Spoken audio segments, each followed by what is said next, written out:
जीवन योग, जीवन योग, जीवन योग, जीवन योग, जीवन योग, जीवन योग, जीवन योग, जीवन योग। धर्म अर्थ और काम मोक्ष का राजमार्ग है योग। धर्म अर्थ और काम मोक्ष का राजमार्ग है योग।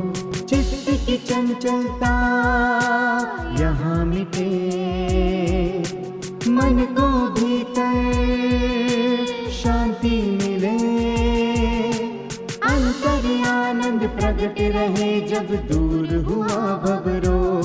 जीवन योग, जीवन योग। ओम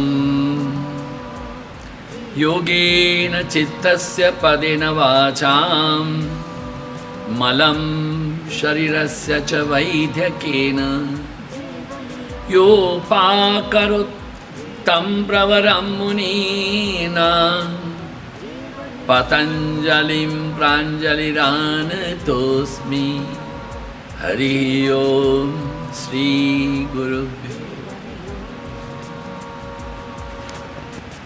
जीवन योग, जीवन योग, जीवन योग।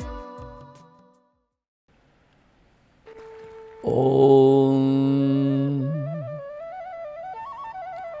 सहना भवतु सहनौ भुनक्तु सह वीर्यं करवावहै तेजस्विनावधीतमस्तु मा विद्विषावहै।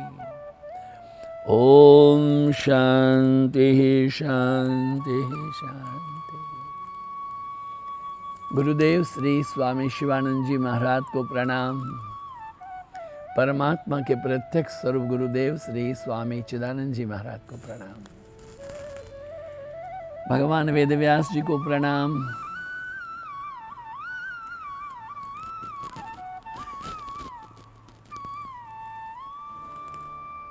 पातंजल महर्षि जी को प्रणाम।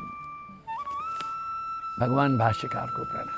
तमाम संतों को प्रणाम और आप सबके हृदय में विराजित परमात्मा को प्रणाम। नमो नारायण, नमो नारायण। मानव का जो शरीर है उसको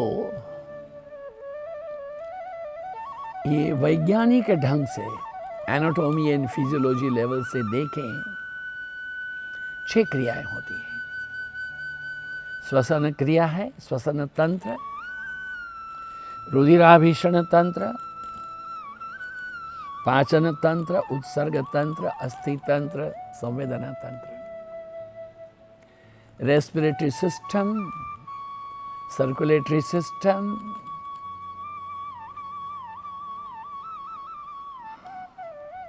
आपका जो भोजन वगैरह करते हैं, और genito-urinary system, locomotor system, and last is the nervous system. मैंने एक पेशेंट को देखा हूँ, ऐसे 22-23 साल से कोमा में रहे। डॉक्टर इनकी पत्नी डॉक्टर नहीं थी, किंतु पति का सेवा के लिए एक बहुत बड़े कमरे में एयर कंडीशन में पति को एक ऊंचा टेबल में सुला रखा है। 22-23 साल तक वो सुनते नहीं, वो देखते नहीं, वो बोलते नहीं, अपने से हाथ पांव हिलाते नहीं, सांस ठीक चल रहा है, ब्लड प्रेशर ठीक है, वो आहार दिया जा रहा है लिक्विड, वो ठीक है, मलमूत्र की संज्ञा भी ठीक है, क्योंकि हृदय चल रहा है। ये सेरेब्रल सिस्टम जो है उनकी बंद हो गई है। 22-23 साल तक जी बैड सोर्स पे नहीं हुए। तो हम जिसको समझते हैं कि हमारा शरीर है, तो वो शरीर जो है वो एक ढांचा है, उसके अंदर जो दूसरी चेतना जो कार्य करे उसको हम कहते हैं मन। ये जो मन है उसके बारे में सोचेंगे तो इसको इंग्लिश में कहते हैं आइसबर्ग। हाँ, हिंदी में कहते हैं हिमशिला। बहुत मुश्किल है ये हिमशिला, समुद्रों में होती है जहाँ बहुत पानी ठंडा रहता है। ओ, ये जल है, ऊपर थोड़ा सिर दिखता है। बर्फ की शिला का ऊपर कितना दिखता है, उसे 8 गुना 9 गुना नीचे। आप बताइए, जो जितना दिखता है उससे कहीं अधिक अंदर है, मन भी यही है। मन दिखता नहीं है, मन का कार्य दिखता है, किंतु उस कार्य के बिना कुछ भी नहीं कर सकते। वो मुश्किल क्या है? जब हम कहते हैं हम अपनी इच्छा से हाथ उठा सकते हैं, अपनी इच्छा से देख सकते हैं, अपनी इच्छा से चल सकते हैं, बोल सकते हैं, सुन सकते हैं, अपनी इच्छा से, सो कॉल्ड किंतु हमारी इच्छा से हम मन को नहीं चला सकते ना। इंद्रियां जो हैं उससे भी दुष्कर है मन। इंद्रिय तो आंख बंद कर लो, कान भी बंद कर लो। हवाई जहाज में जाते ना, एक पटा देते हैं, बांध के सो जाओ। हाँ, कितना ढोल बजाते रहे आपको क्या पता है। किंतु ये मन को हम नियंत्रित नहीं कर सकते। तो इसलिए चेतन मन जो दिखता है उसके अतिरिक्त एक अवचेतन मन है। वो जो चेतन मन नहीं है, मनुष्य के अस्तित्व के ढांचे में यदि कोई स्वयं में प्रवेश करे तो ये केवल बौद्धिक नहीं होना चाहिए। It's not an intellectual matter, no. अचेतन परत है मन के, अचेतन परत, so many levels you to penetrate in that. कमल होता है ना, कमल, इसको यहाँ से सुई डालो वहाँ निकालो, किंतु यहाँ से सुई डालने में नारायण आपको कितना पंखुड़ी को भेदना पड़ता है, ऐसे ही मन को भेदना पड़ता है। इसलिए आज का जो पातंजल सूत्र है वो क्या कहता है कि अभ्यास वैराग्याभ्याम तन्निरोधः। अभ्यास और वैराग्य से वृत्तियों की समाप्ति की जा सकती है। कौन सी वृत्तियों की? जो हमने आगे सुना था, योगश्चित्त वृत्ति निरोधः। चित्त की वृत्तियां जो है उनका हमको निरोध करना है। अब कहा कि वृत्तियां क्या है भाई? वृत्ति कहा कि वो क्लिष्ट है, अक्लिष्ट है। केवल क्लिष्ट अक्लिष्ट वृत्तियां नहीं है, उनके अतिरिक्त भी क्या कहा हमें कहा गया नारायण प्रमाण, विपर्यय, विकल्प, निद्रा, स्मृतयः वनिस्मृतियाँ। ये जो तमाम वृत्तियां हैं तो उनको अगर हम संयमित करना चाहते हैं, चित्तवृत्ति निरोध करना चाहते हैं, अभ्यास वैराग्याभ्याम, अभ्यास और वैराग्य से ही ये संभव है। देखिए ये क्या होता है समझना चाहिए। तन निरोध का तो वह उसमें किसको करते हैं? तन माने उनको, अभ्यास वैराग्याभ्याम, अज्ञास से वैराग्य से। अभी देखिए, चित्त की वृत्तियों का संपूर्णतः टोटली फ्रॉम जड़ से निरोध करने के लिए प्रत्यक्ष कोई साधन है तो वह ये अभ्यास है और वैराग्य है। चित्त की वृत्तियों का जो प्रवाह है परंपरागत संस्कारों के जोर से सांसारिक भोग और विलास की ओर खींचता ही चला जाता है। अतः अवांछित मनोवृत्तियां हैं जो things, a kind of unwanted thoughts and unwanted desire, तो उनको कैसे नियंत्रित करा जाए भाई? क्या वैराग्य है नारायण? कल्याण के मार्ग पर जो वृत्तियां हमको आगे बढ़ाती हैं तो उन वृत्तियों को हम अभ्यास कहते हैं।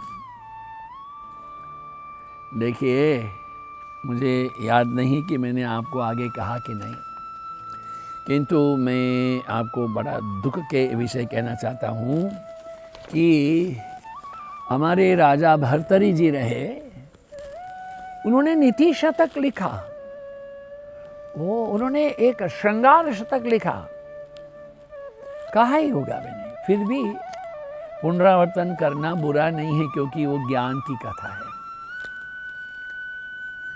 किसी एक संत को कोई देवता ने फल दिया, कहा कि आप खाइए अमर हो जाओगे। संत ने कहा मुझे क्या होना है, अमर होना तो राजा भर्तरी हो जाए, वो महापुरुष नहीं है, वो भगवत पुरुष है। वो फल लेके आए, आम्र फल। प्रभु किसी देवता ने मुझे दिया, ये जो फल खाएगा अमर हो जाएगा, प्रभु इसको आप ग्रहण करें और उसको आरोग्य करें। पूरी सभा के बीच में ये फल दिया गया। राजा बड़े प्रसन्न थे, संत का सम्मान किया। अंतपुर में जाके भर्तरी राजा ने अपनी पत्नी को दे दिया, हे वो सुंदरी, तुम अमर हो जाओ, तुम्हारा ये सुंदर रूप है वो वैसा ही बना रहे, तुम फल खाओ। वो फल जो है वो रानी ने राजा का जो सारथी था उसको बुला के दिया, तू खा ले, मैं तेरे को देखती हूँ तो खुश होती हूँ, तो कितना सुंदर है, बताइए। अब वो सारथी ने फल तो लिया, उसने राज नर्तकी को दिया। अरे राज नर्तकी, तेरे सौंदर्य से हजारों लोग प्रसन्न होते, मैं क्या एक साधारण सारथी, ऑर्डिनरी ड्राइवर, हाँ, तू खा। ये फल लेकर के राज नर्तकी सोच रही है मेरा क्या होता रहे, नाचना नाचना नाचना, लोगों को मुजरा कर कर के बेचारा, ये फल के लिए तो राजा ही योग्य है। वो फल लेकर के आई, प्रभु ये फल मुझे प्राप्त हुआ है, कहा है कि ये अमृत फल है, इसको जो ग्रहण करेगा वो अमर हो जाएगा। प्रभु आपके अतिरिक्त और कौन हो सकता है कल्याण का पुरुष, धर्म पुरुष, दीप्यमान चैतन्य महापुरुष, साक्षात भगवत पुरुष। प्रभु आप लीजिए, पास में आओ। फल लेकर के राजा ने कहा और निकट आओ, धीरे से सुनो, ये फल तुमको किसने दिया?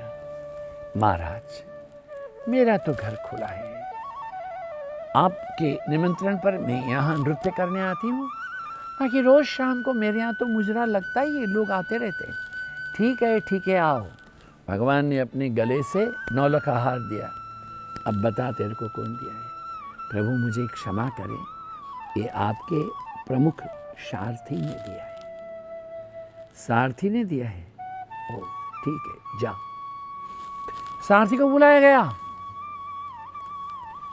बता तेरे को किसने फल दिया? महाराज मुझे आप क्षमा करें, मेरा मस्तक नहीं काटेंगे तब बताएंगे, नहीं तो नहीं बताएंगे। ठीक है आओ। देखिए मुझे क्षमा करें, मेरी रुचि इस नर्तकी में है, आपकी रानी में नहीं है। फिर भी आपकी जो रानी है बुलाती है तो मैं कैसे मना करूं, रानी है। ये महारानी ने मुझको बुला करके ये फल दिया था। राजा ने कुछ नहीं कहा। राजा ने और अपने अलंकार निकाल कही कि तू ये हमारा राज्य छोड़ के चला जा और इस बात को किसी को नहीं बताना। राजा स्वयं अपना मुकुट उतार करके, अपने ये राजसीय पोशाकों को उतार करके, इतना उन्हें घृणा हो गई है अपनी महारानी के प्रति,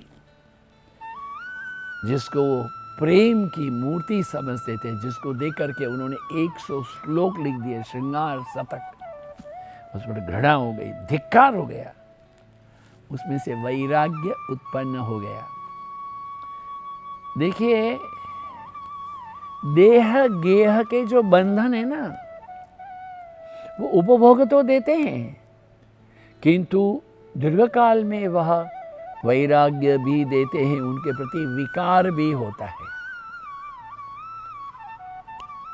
जैसे ताने बानों में बुना हुआ कपड़ा है, उसको बीच में से चीर दिया जाए, राजा के जीवन में भी क्षण मात्र में कामुकता और देह के सौष्ठव का जो आकर्षण था, उसका जो ये ताश का महल बनाओ ना, कैसे उड़ जाएगा, ऐसे सारा प्रेम गिर गया, जमीन दोस्त हो गए। अथ चित्तम समाधातुम न शक्नोषि मयि स्थिरम अभ्यास योगेन ततः मामिच्छातुम धनंजय। श्रीमद् भगवद गीता के 12वें अध्याय का 9वां श्लोक। यदि तुम अपने चित्त को मुझ पर स्थिर नहीं कर सकते तो तुम्हें चाहिए कि तुम अपना चित्त मुझ पर कंसंट्रेट करो, हाँ, मगर नहीं कर सकते हो तो हे धनंजय, निरंतर अभ्यास योग से, देखिए कर्म योग है, भक्ति योग है, ज्ञान योग है, नाद योग है, लय योग है, कुंडलिनी योग है, राजयोग है, कहते हैं अभ्यास योग से। योग मैंने जोड़ना, अभ्यास में अपने आप को जोड़ दो, मुझको प्राप्त करने के लिए प्रयत्नशील हो। अभ्यास योग का जो अभ्यास है वो चित्त को स्थिर करने की साधना है। चित्त को स्थिर करने के लिए एकाग्र में निरंतरता चाहिए, कंटिन्यूटी। सभी प्रकार के इंद्रिय भोग में से चित्त को बार बार अपनी ओर खींचो। किसी एक वस्तु विषय में मन जाता है तो उसे छुड़ा करके पुनः पुनः अपने आत्मा के साथ में अनुसंधान करने के लिए जागृति पूर्वक, प्रामाणिकता पूर्वक उसका प्रयत्न करें। कहते हैं कि यदि हम हमारे चित्त और बुद्धि को संपूर्णतः दिन भर अगर परमात्मा में तद्रूप, तन्मय, तल्लीन, तदाकार नहीं कर सकते हैं तो ऐसा कीजिए कि प्रभु के नाम स्मरण को जोड़ दें, ईश्वर के ऊपर आपका मन स्थिर करें, प्रतिमा या शालिग्राम की पूजा करें। देखिए ये बहुत जरूरी बात है कि हम अपने आप को टटोलें।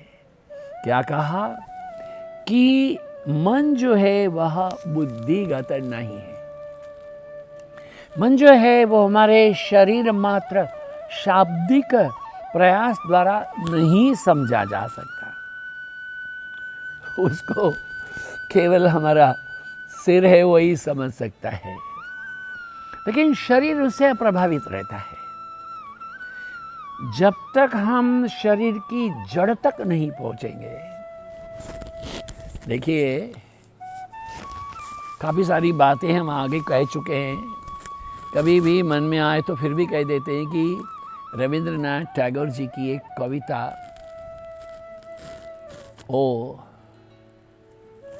उसका हिंदी भावानुवाद ऐसे कर सकते हैं, शायद ये हमने आपको नहीं कहा है। वृक्ष के ऊपर आए पक्षी, बैठे लगे कलरव को, कहते थे अरे देखो वृक्ष, हमसे तो तुम्हारी शोभा है, हम बैठते हैं तुम पुलकित हो जाते हो, हमारा दर्शन करके समाज को भी सुख मिलता है।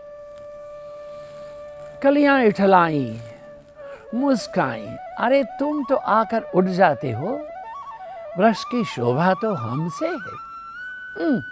ऐसा पत्तों ने कहा, तुम तो ऋतु ऋतु में तो पनपते हो, 12 महीने तो रहते हैं हम, न होते हम तो कहाँ पनपते तुम। डालियों ने सोचा अरे क्या बात है, ये अपना ही गुणगान किए जा रहे हैं, ये डालियाँ ही नहीं होती तो पत्ते कहाँ पनपते थे। तना सोच रहा है सारा बोझ तो मेरे ऊपर है, और ये देखो ये डाली, ये पत्ते, ये फूल, ये पक्षी, राम राम राम क्या कलयुग है। किंतु नीचे एक जड़ भी बैठी थी, वो मुस्काई। कविता का शीर्षक है जड़ की मुस्कान। वो मुस्काई, अच्छा है कि मैं बाहर आके कुछ अपना जो भाव है उसको निवेदित तो नहीं करती हूँ, अगर मैं बाहर आ गई सब ढपोसला डाउन हो जाएगा। जड़ को पकड़ना है।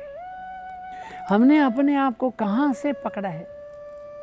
शरीर की शुद्धिकरण के लिए हम बड़े प्रयत्नशील, पता नहीं कितने प्रकार के शैम्पू लगा लेते हैं, कितने प्रकार के ये साबुन लगा लेते हैं, कितने प्रकार के उबटन लगा लेते हैं, तेल मालिश इत्यादि करवा लेते हैं। नहीं, ये बाह्य शरीर की शुद्धि है। हमारे अंदर एक दूसरा शरीर है, अचेतन मन, अवचेतन मन। ये जो मन है सबकॉन्शियस माइंड, तो उसमें कितनी ही चित्त की वृत्तियों में गार्बेज है, उसका कौन सफाई करेगा? नारायण। ये क्या कहा है हमने कि ये सैनिटेशन कहते हैं ना, सैनिटेशन। ओ हाथ को थोड़ा धो करके अंदर जाओ, दिन में 4-5 बार हाथ को साबुन लगा लो। किंतु जो माइंड का सैनिटेशन कौन करेगा? ये नारायण, मन को साबुन से कैसे धोगे? वो एक लिक्विड से कैसे माइंड को लगाओगे जिसमें इतना गार्बेज भरा हुआ है? बहुत जरूरी बात है। क्या कहा है कि जब तक हम शरीर के जड़ तक नहीं पहुंचते हैं, हमारा व्यक्तित्व जैसा है वैसा ही बना रहेगा। आत्म अपराध और निंदा निर्मित होती है। देखिए, ये बहुत कड़क बात है। यदि हमें ज्ञात होता है कि हम कुछ त्रुटि कर रहे हैं जो हमको नहीं करना चाहिए, हम छोटी बात करके समाप्त करने की कोशिश करेंगे। काफ़ी वर्षों के पहले यूनिवर्सिटी में, यहाँ अहमदाबाद में, हमारे प्रातःकाल में योग कक्षाएं और शाम को यूनिवर्सिटी के सेनेट हॉल में प्रवचन चलते थे। उनमें एक पूरी श्रृंखला रही कि student success in a life. तो जो स्टूडेंट सक्सेस है तो उसमें ये बात तो कहना ज़रूरी ही होता है कि भाई आपका सोना है, क्या बोलते हैं कि